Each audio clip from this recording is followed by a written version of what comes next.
up today, boys? We got Sunday football tomorrow, and we got 6 locks for you today, and we got some sneaky touchdown getters. We got 3 people we think could maybe get into the end zone. Now, Thursday, we went a little cold. We hit, I think, 1 pick, and I think that might have been it. So, yeah, Thursday was a little rough day.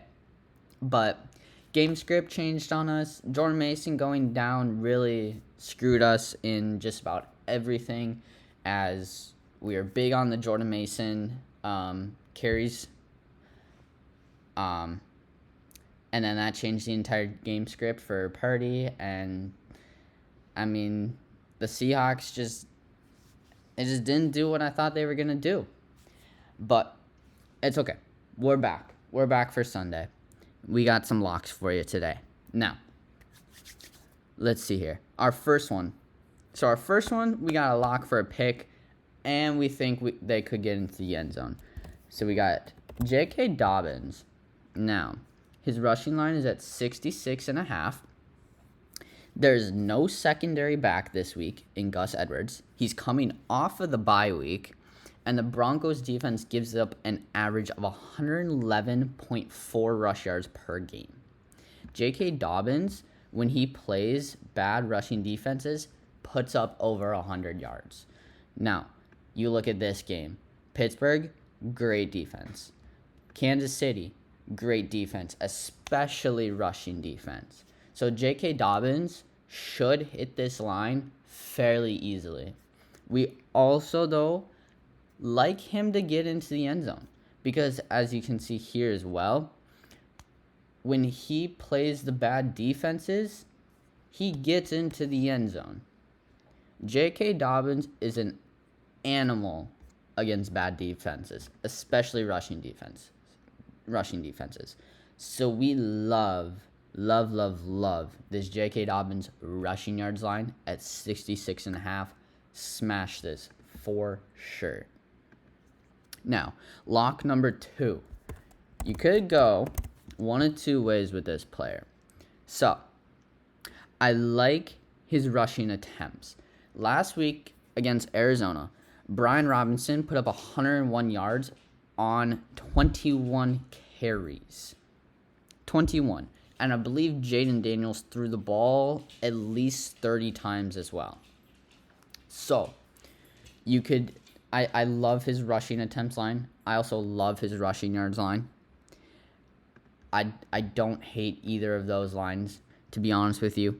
But I do also, if you don't want to take just the rushing yards, I don't blame you. Take his total yards.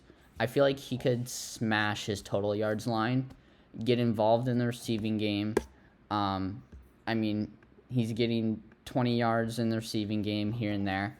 So I don't see why he couldn't do it again, especially against this Arizona defense that really isn't that good. And I could see him going over his total yards, but I like his rushing attempts line the best here. Now, our third lock, I hope all of you have thought about this as well.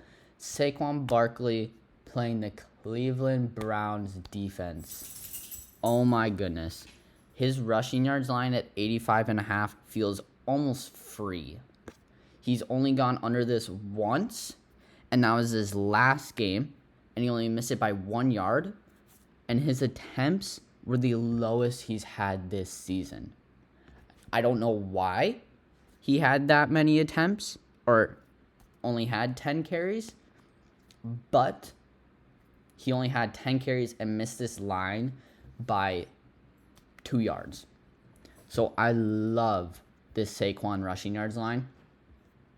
I would smash this 100% against the Cleveland Browns defense that just is not good. Can't stop anything. Their offense is never on the field because Deshaun Watson stinks. So for sure, I like a lot in this Eagles offense this week, and I'll get to that when we get to the touchdowns as well. But I love Saquon's rushing yards. Next lock, going to Washington's game, we're taking Zay Flowers, higher receiving yards. Now, I know the whole narrative. Washington's secondary, Washington's defense sucks. And that's true. And that's one of the main reasons why I love this. But last week, Zay Flowers saw 12 targets, 7 receptions for 111 yards. I for sure think he could do this again. Maybe not as many yards, but close to the same amount of targets and close to the same amount of receptions. So I love for him to get at least 57 receiving yards and to hit this over. Especially against Washington. Against Washington, that is so huge. Now, I've got 2 more, but we're playing on underdog. So if you go 2 more, you'd have to flex it. So I'm going to give them both to you, and then give my reasons for both of them. And then you can decide which ones you want to switch in and out, mix and match between these 6. And then we'll get to the touchdowns here. So, one of them is Ja'Marr Chase's receiving yards at 76.5. And then the other one is David Montgomery's rushing attempts. All right. So, for Ja'Marr Chase, Joe Burrow and him feel like they finally found it. He has gone over this line in the last 3 games, also putting up multiple tutters in every game. Ja'Marr Chase and Joe Burrow are cooking right now. The Giants without Malik, unless they can get Devin Singletary going like they did Tyrone Tracy last week, the Giants offense, I feel like, is going to be off the field a ton. And I feel like the ball is going to be in the Bengals' hands a ton. You could also look at Chase Brown, T. Higgins, if you even want to look at Joe Burrow's lines. But for me, I love this Ja'Marr Chase over 76.5 receiving yards. Now, David Montgomery's rushing attempts at 14. You may go look at the previous 3 games and be like, he's only hit it once. What are you talking about? I know he's only hit it once. But they are playing a banged up Cowboys defense that their defensive line is in shambles. I wouldn't be surprised if Micah Parsons is limited this week, but Dexter Lawrence is for sure out. And the whole game plan for the Lions is always to just pound the rock up the middle, and that's David Montgomery's game. David Montgomery thrives doing that. So I would love to see David Montgomery hit 14 rushing attempts, 15 preferably, but I think he could get the higher on there, just pounding the rock up the middle as Detroit does. And if you even want to look here for the Josh Jacobs line, he went 23 for 105 and a touchdown. So, especially if you got Josh Jacobs in fantasy, you better be playing him this week. All right, so that's the 6 locks. We're going to get into the sneaky touchdowns. I already gave you one in J.K. Dobbins, but going back to the Eagles, as I said, Devonta Smith. Devonta Smith, he's coming off the bye, coming off the concussion. He's back healthy, and he's playing the Cleveland defense. I mean, what more could you ask for? Either him or A.J. Brown, or most likely both, are going to be getting this touchdown. I feel like the Eagles are going to thrive, and I feel like Devonta Smith is just going to be the one getting the touchdown. That's just what I feel. You can ride with me, you can tail me, you can fade me. But that's how I feel about Devonta Smith getting the touchdown here. Now, the last play. We got a mix and match. You can either go Stefon Diggs touchdown,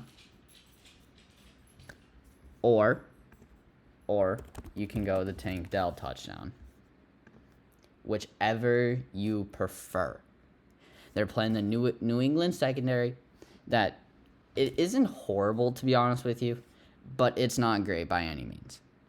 There's no Nico Collins. Both of them are due for a big day. Stefon Diggs is now clearly the number one over Tank Dell. So it's kind of up to you, whichever you feel is more likely to find the end zone. For me personally, I feel like that would be Stefon Diggs. But I don't doubt that Tank Dell could find it either. Tank Dell is going to be a big part of this offense now. Even like we see here when Nico went out early, he got 4 targets, caught them all. Against Minnesota, he even had a big game. But I think they're going to make Tank Dell a pivotal part of this offense this week. But with that being said, I like the Stefon Diggs touchdown better. So yeah, there's 6 locks for Sunday. Gave you a few options as well. You can mix and match however you want. And then we gave you 3 sneaky touchdown plays that you can play as well. We're doing all of this on Underdog right now. I love Underdog. Underdog is what I've done my entire time. But make sure you go check out the Twitter at IanStucka5. I'll try and put a link into the description. But that's where we'll post all the picks and basically in writing form as well there. So go check that out. And yeah, thank you guys for watching. Make sure to like, make sure to subscribe, and we'll be back for probably a quick video for Monday night, quick video for Thursday night, and we'll kind of keep doing this little thing here. So thank you guys for watching. I appreciate it, and we will see you Monday morning, maybe Sunday night. We'll see. All right, see ya.